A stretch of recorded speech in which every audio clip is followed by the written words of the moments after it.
Pub israélienne qui nous offre une image radicalement différente de ce que l'on voit tous les jours à travers le conflit israélo-palestinien. Loin des bombes, des attentats, des tirs de roquettes, voici du fun, du sexe, des jolies nanas et une féroce joie de vivre, une enquête de François Saltiel. Un petit coup d'œil sur la pub israélienne suffit pour assister à un défilé de bombes sexuelles à moitié dénudées.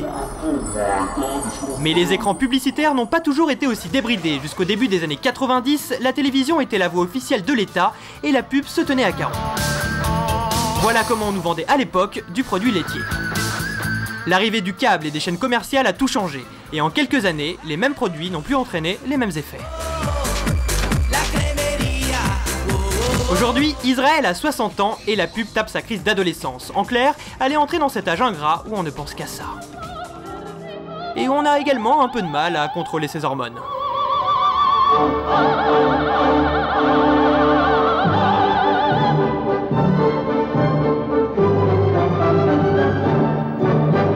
Les jeunes vivent dans une ambiance festive qui tranche avec l'image médiatique du pays. Aujourd'hui, Israël est sous la menace permanente de conflits.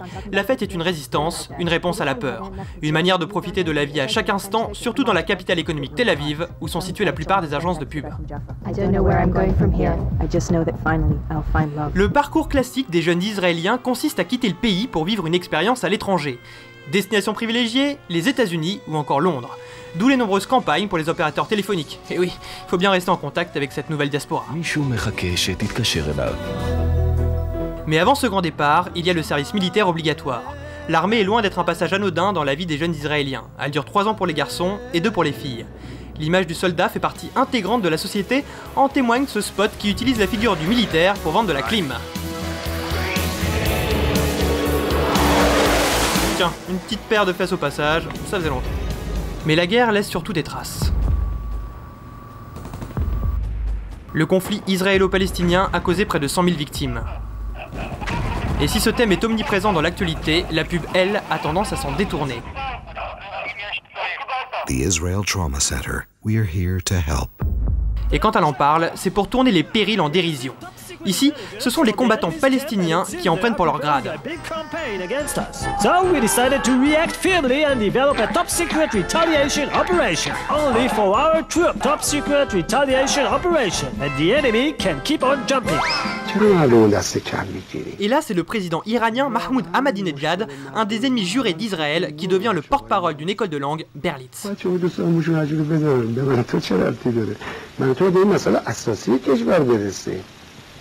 یعنی دولت باید بیاد اقتصاد رو سامان بده، فضای کشور رو آرامش ببخشه، امنیت روانی درست کنه، پشتیبانی بکنه از مردم. مردم سلاح گوناگون دارن. ما سنت‌های مختلف، اقوام مختلف، تیپ‌های مختلف، دولت خدمتگزار هم هست. چرا مردم رو کوچیک میکنیم؟ یعنی واقعا مردم رو اینقدر کوچیک میکنیم که الان مشکل مهم جوانهای ما اینه که مدل موشون رو چجوری بذارن و دولت هم نمیذاره. De la dérision à l'autodérision, il n'y a qu'un pas que la pub israélienne franchit allègrement en se moquant des juifs ultra-orthodoxes, tendance intégriste.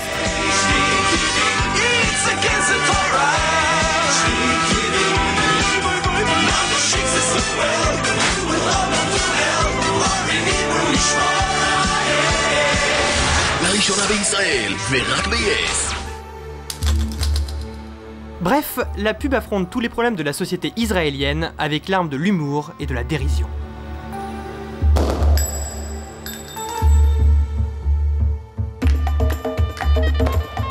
Une manière comme une autre de jeter les premières pierres de l'édifice de la paix. נראה פנטסטי, כמעט חלום, אבל אם רק נאמין, אנחנו האזרחים נראה את החלום הופך למציאות. כנסו לאתר המפקד הלאומי ואולי נחתום סוף לסכסוך.